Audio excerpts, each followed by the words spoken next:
শুভেন্দু অধিকারী খুন হবে, শুভেন্দু অধিকারী রক্ত ঝরবে, গাড়ি ভাঙচুর করবে, কোনো জায়গায় যেতে পারবে না। সেটা যাতে না করতে ওরা পারে সেই জন্য সিআইএসএফ প্রোটেকশন দেওয়া হয়েছে। আর যে সংস্থার জন্য মুখ্যমন্ত্রী চোখে জল ফেলছেন, যাদের রক্ষা করবার জন্য ওখানে পৌঁছে গেছেন, তারাই তো এখন তৃণমূল দলটা পরিচালনা করছে। আগে দল চালাতো, এখন সরকার চালাচ্ছে। কার্যত মুখ্যমন্ত্রী শুধু চেয়ারে মুখ্যমন্ত্রী।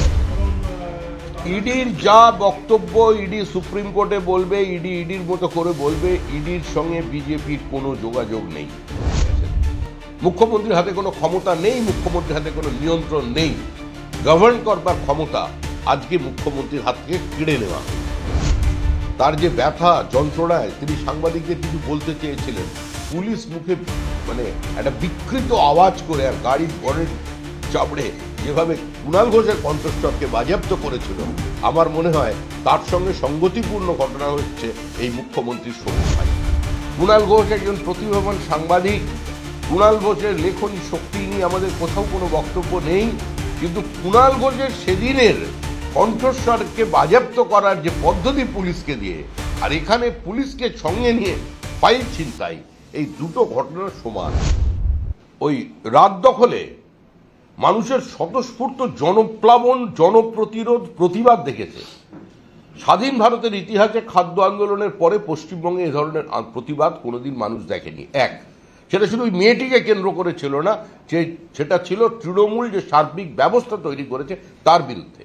দুই, মেসিকে কেন্দ্র করে জেনজি যাদের খেপিয়ে তোলার চেষ্টা হচ্ছিল, যাদের নতুন একটা তৃণমূল কংগ্রেস যাদেরকে অ্যাড্রেস করার চেষ্টা করছে, আজকে তারা আজকে গোটা স্টেডিয়াম জুড়ে দাঁড়িয়ে একটা সরকারকে চোর চোর বলে চিৎকার করল। এর থেকে বড় উদাহরণ দৃষ্টান্ত আর কি হতে পারে?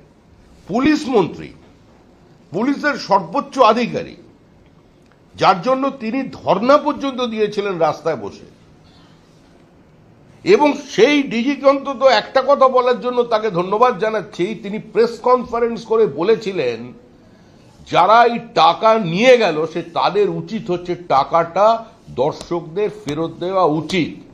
দিতে হবে তিনি বলতে পারেন না, সেই বলার এখতিয়ার বা অধিকার তার নেই, এটা সম্পূর্ণ একটা আইনের বিষয়। কিন্তু অন্তত এই কথাটা তিনি বলেছিলেন যে টাকা ফেরত দেওয়া উচিত, সেজন্যই হয়তো তাকে শোকজ করা হলো। ওই টাকাটা কার টাকা ছিল?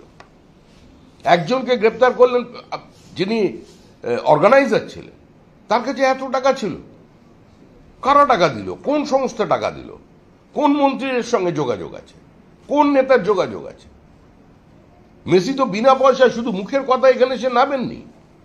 একজন সেলিব্রিটি 70% টাকা আগে নিয়ে বিমানে চড়েন এবং তারপরে যখন হোটেলে এসে পৌঁছন বিমান থেকে নেমে, বাদ বাকি পেমেন্ট হবার পর তিনি সেখান থেকে এগিয়ে তার ঘটনা মানে তার যেটা ভেন্যু আছে সেখানে পৌঁছন।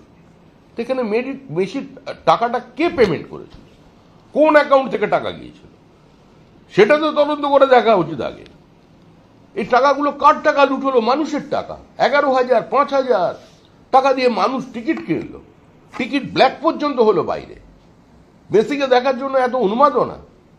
200 টাকা 300 টাকা করে জল খেলো, 10 টাকার চিপস 100 টাকা করে ভেতরে বিক্রি হলো। কার টাকা লুট হয়ে গেল? আর গোটা স্টেডিয়াম দাঁড়িয়ে চোর চোর বলে চিৎকার করছে, তারপরেই সরকারটার ক্ষমতায় থাকার কোনো নৈতিক অধিকার নেই। দেখুন, আপনি কি জান এক রাজ্যের মহিলা মুখ্যমন্ত্রীর উপরে আরেকজন পুলিশ অফিসার তিনি গিয়ে ঝাঁপিয়ে পড়বেন, তিনি তার সঙ্গে হাতাহাতি করবেন? এটা সম্ভব কোনোদিন? না, এটা কাঙ্ক্ষিত। আমি ইডির বিষয়ে কোনো কথা বলছি না, কারণ ইডির আমি মুখপাত্র নই। ইডিকে ডিফেন্ড করবার জন্য এখানে আসিনি, ইডির পক্ষে কথা বলার জন্য আসিনি। যা হয়েছে সে তার ভিডিও ফুটেজ আছে, এবং কালকে শুভেন্দু অধিকারী যখন পুলিশ আউটপোস্টে যখন তিনি গিয়ে ধর্ণা দিচ্ছিলেন, তখন আপনাদেরই সংবাদ মানে কুলের মানুষজনের কাছে সেই পুলিশ অফিসার বলছিলেন যে জমায়েত যে হয়েছিল সেটা তাদের জানা ছিল না। ওটা একদম থানার পাশেই জমায়েত। যেটা হয়েছে পুলিশের সহযোগিতায় হয়েছে, বদান্যতা হয়েছে, কারণ পুলিশ তো তৃণমূলের বাইরে নয়। আপনি দেখছেন মুখ্যমন্ত্রীর এই কাজের জন্য, এই সবুজ ফাইলের জন্য পুলিশ দায়িত্ব নিয়ে সেখানে পৌঁছে গেছে, পুলিশ তুলে আনছে। আর সন্ধ্যাবেলা শুভেন্দু অধিকারী কে দেখে জয় বাংলা বলার মানেটাই বুঝতে পারছি শুভেন্দু অধিকার নামেতেই তৃণমূল কংগ্রেসের আতঙ্ক আছে। ওরা দীর্ঘদিন ধরে স্যাস ওই শুভেন্দু অধিকারী সিন্ড্রোম নামক স্নায়ুরোগে আক্রান্ত, এগুলো সব ঠিক, কিন্তু প্রতিদিনই করতে হবে? একটু মাঝে মধ্যে সন্ধ্যাবেলায় ঠান্ডায় কি দরকার ছিল ওখানে দাঁড়িয়ে করা? আর বিজেপি তো এগিয়ে যাবেই। আপনি নেতার গাড়িতে ওখানে আপনি লোহার রড নিয়ে এসেছেন, কেরোসিন নিয়ে এসেছেন, তা সেটা যখন খবর পৌঁছেছে বিজেপির কর্মীরা যে যেখানে ছিল সেখানে পৌঁছানোর চেষ্টা করেছে, আর চেষ্টা যাওয়ার সঙ্গে সঙ্গে তাদের উপরে আক্রমণ করা হয়েছে।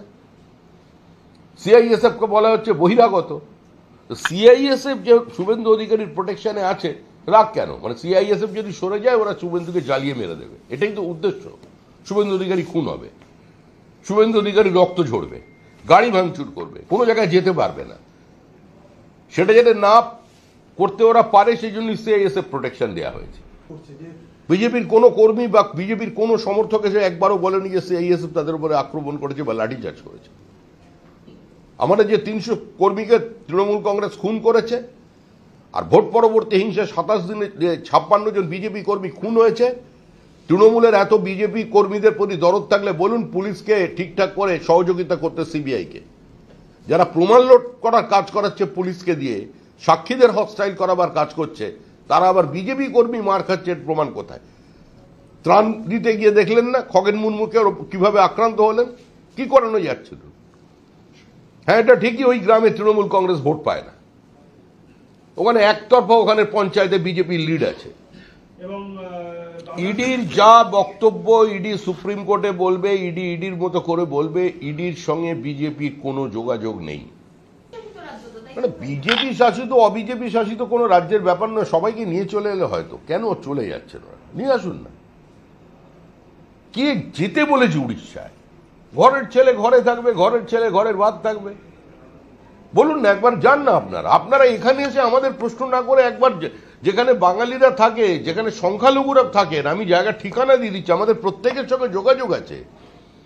তারা নির্বাচনে ভোট দিতে আসবে, প্রচার করতে আসবে। উত্তর 24 পরগনার পরিযায়ী শ্রমিক আসবে, মুর্শিদাবাদের সংখ্যালঘুরা আসবেন, ভোট দিতে আসবেন এখানে। আপনারা একবার যান, নয়ডায় যান, গুড়গাঁওয়ে যান, দিল্লিতে যান, রাজস্থানে যান, আপনারা তামিলনাড়ুতে যান, কেরলে যান, মহারাষ্ট্রে যান, হরিয়ানা যান, কথা বলুন পরিযায়ী শ্রমিকদের সঙ্গে। আপনাদের বাইট দেবে না, তারা দেখবেন আপনাদের ক্যামেরার সামনে বলছে দয়া করে এ ধরনের বক্তব্য রাখতে বারণ করুন। তাহলে আমাদের অসুবিধা হবে, আমাদের চলে গেলে আমরা খাবো কি? আপনাদের কাছে হাত জোর করে তারা অনুরোধ করবে, আমাদের তো ফোন করেই। আপনারা এখানে যে একই গল্প নিয়ে আসেন। বাংলা হান্টের আরো খবর দেখতে নজর রাখুন। বাংলা খবর মানেই বাংলা হান্ট।